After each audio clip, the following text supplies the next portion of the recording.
This video is based on the 12 principles of animation as described by Frank Thomas and Ollie Johnston. So the next principle is called solid drawing. This principle is about making sure that forms feel like they are in three-dimensional space with volume, weight, and balance. One thing that makes animating a lot easier is being able to draw a figure from all angles.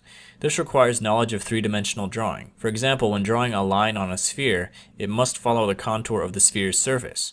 A straight line instantly makes the circle look flat. When drawing cubes, avoid making parallel lines. Lines should be bent towards the vanishing point, otherwise it will look like a flat symbol or a logo.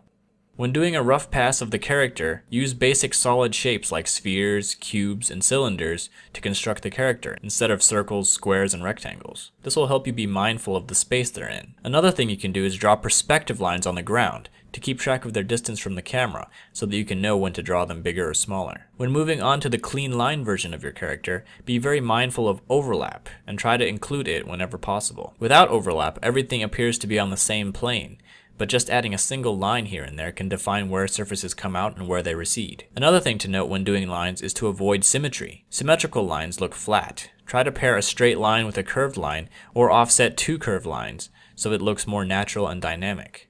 The principle of solid drawing applies to 3D animation as well, in regards to portraying weight and balance in the pose of a character. For example, avoid what's called twinning, which happens when the arms and legs and other paired features are doing the exact same thing. This is a known affliction that animators have to make a conscious effort to avoid. Instead, lean it over to one side, or put one hand on the hips, or give it a slouch, or do something to show that it has weight and has to keep its balance in a 3D environment. So that's all I've got for solid drawing. The last and final principle is called appeal.